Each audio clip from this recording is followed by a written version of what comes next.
আসসালামু আলাইকুম। আশা করি আপনারা সবাই ভালো আছেন। আপনাদের সাথে আছি আমি মোহাম্মদ রাশেদুল ইসলাম।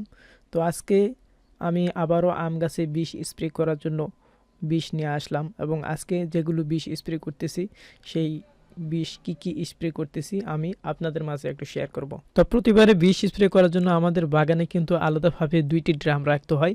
তো আমরা চিন্তা ভাবনা করলাম ২টি ড্রাম না রেখে আমরা যদি এখানে একটি গর্ত করে নেই এবং গর্ততে যতটুকু পানি লাগবে সেই অনুযায়ী পানি দিয়ে দিই তাহলে কেমন হয়।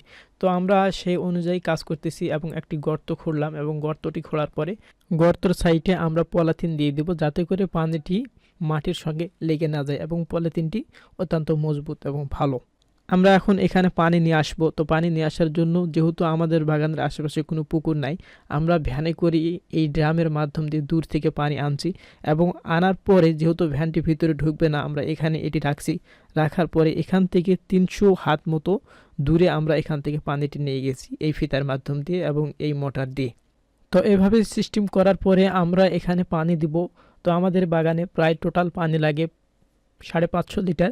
তো আমরা এখানে ৫৫০ লিটার পানি পুরোপুরিভাবে দিয়ে দিয়েছি। এখন আমরা এখানে একটি করে বিষ গুলব এবং এই পানির মধ্যে ছেড়ে দেব। গাছে যেহেতু এখন মুকুল আসবে এবং মুকুল আসার আগে আমরা যে বিষগুলো স্প্রে করব সেগুলো আমি আপনাদেরকে একটু পরিচয় করে দেই। এটি হচ্ছে এসিটানেট ২০ এসপি। এটি ২ থেকে ৩ ধরনের পোকার কাজ করবে। এটি আমরা পানিতে দিয়ে দেব এবং ভালোভাবে মিশিয়ে এরপরে আমরা পানিতে ছেড়ে দেব। তো এটি যেটি দেখতে পাচ্ছেন এটি হচ্ছে কুমলাস ডিএফ, বহু কার্যকারী সম্পূর্ণ সূক্ষ্ম দানাদার ছত্রাকনাশক ও মাকড়নাশক। এটি পানিতে দ্রুত মিশে যায়, তাই তলানি পড়ে না এবং গাছের পাতার সাথে দীর্ঘ সময় লেগে থাকে। এটিতে ৮০% সালফার আছে। আমাদের এখানে যেহেতু ৫৫০ লিটার পানি লাগে, আমরা এখানে ১ কেজি ৭০০ গ্রাম থিওবিট দিয়ে দেব এবং থিওবিটটি ভালোভাবে পানির সাথে মিশিয়ে নিয়ে এখানে ঢেলে দেব। এটি যেটি দেখতে পাচ্ছেন এর নাম হচ্ছে ফ্লোরা। এটি আমরা ৭০০ গ্রাম মতো পানিতে দিয়ে দেব এবং এটি আমের গাছের মুকুল করতে সহায়তা করে। এটি হচ্ছে একটি হরমোন জাতীয় প্রোডাক্ট। এটি দেওয়ার পরে আমরা ভালোভাবে বীজটিকে ফেটে নেব এবং এরপরে আমরা এটিকে পানির মধ্যে ছেড়ে দেব। এর নাম হচ্ছে জোভান। এটা হচ্ছে ম্যাঙ্গোজেব। ম্যাঙ্গোজেব গাছের উপরিভাগের হালকা প্রলেপ সৃষ্টি করে থাকে, যার ফলে রোগ জীবাণু গাছের সংস্পর্শে আসার সাথে সাথে মারা যায় এবং বাইরে থেকে রোগ জীবাণু ভিতরে প্রবেশ করতে পারে না। এটি ৫৫০ লিটার পানিতে ৭০০ গ্রাম মতো দিয়ে দেব এবং ভালোভাবে মিশিয়ে এরপরে আমরা পানিতে ছেড়ে দেব। সবগুলো বিষ এভাবে ঢেলে দেওয়ার পরে আমরা পানিটিকে ভালোভাবে নেড়ে দেব যাতে প্রত্যেকটা বিষ ভালোভাবে ছড়িয়ে পড়ে।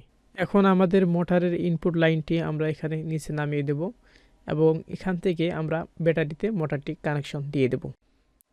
এখন মোটরের লাইনটি অন করতে হবে এবং মোটরের ভিতরে কিছু গ্যাস থাকে সেই গ্যাসটি বাইর করে দিতে হবে মোটরটি এভাবে স্টার্ট দেওয়ার পরে।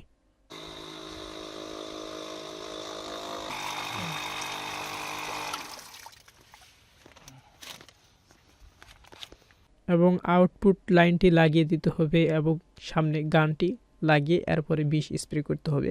তো বিষ স্প্রে করার আগে কিন্তু আমাদের মাথা মুখ ভালোভাবে ঢেকে নিতে হবে যাতে করে মুখ চোখে যেন বিষ না পড়ে।